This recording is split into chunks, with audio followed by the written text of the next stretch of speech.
chicken and a Pizza Hut, a Pizza Hut, a Pizza Hut. Kentucky Fried Chicken and a Pizza Hut. McDonald's, McDonald's, Kentucky Fried Chicken and a Pizza Hut. McDonald's, McDonald's, Kentucky Fried Chicken and a Pizza Hut.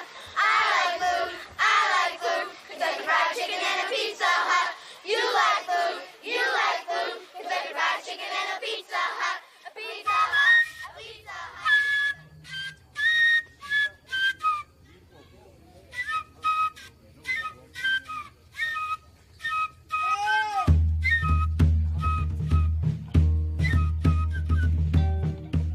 Tout est plus gros aux États-Unis.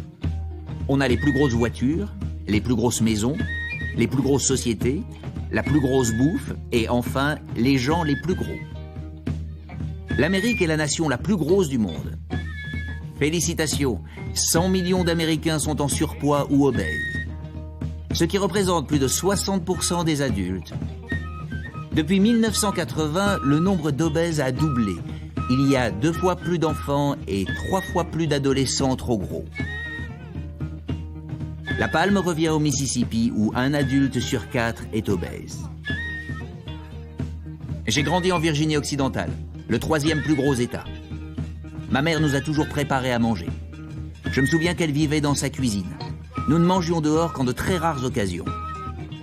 Aujourd'hui, pour la plupart des gens, il est devenu très fréquent de manger dehors. Et ils le paient non seulement avec leur argent, mais aussi avec leur tour de taille. L'obésité est la 2e cause de mortalité après la cigarette. 400 000 personnes meurent chaque année de malbouffe.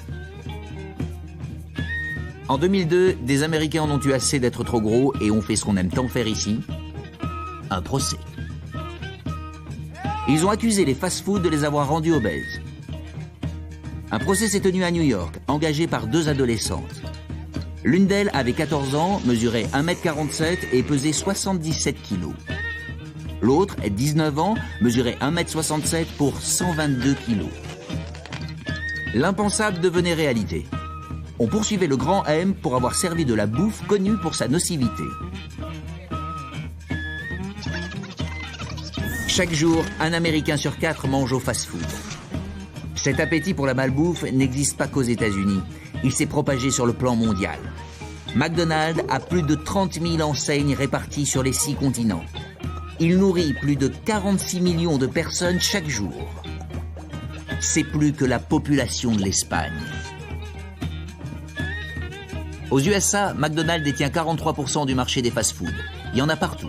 Hypermarchés, aéroports, stations-service, gares, centres commerciaux, parcs d'attractions, même dans les hôpitaux.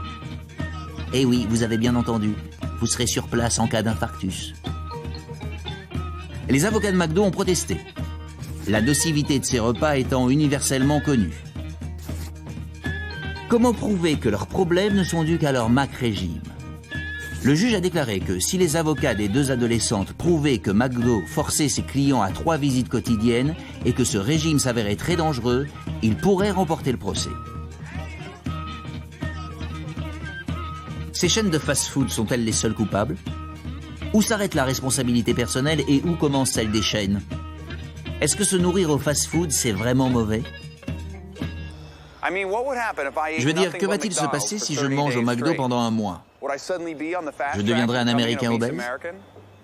Est-ce que ce sera dangereux ? On va voir. Je suis prêt. Moi, en super size.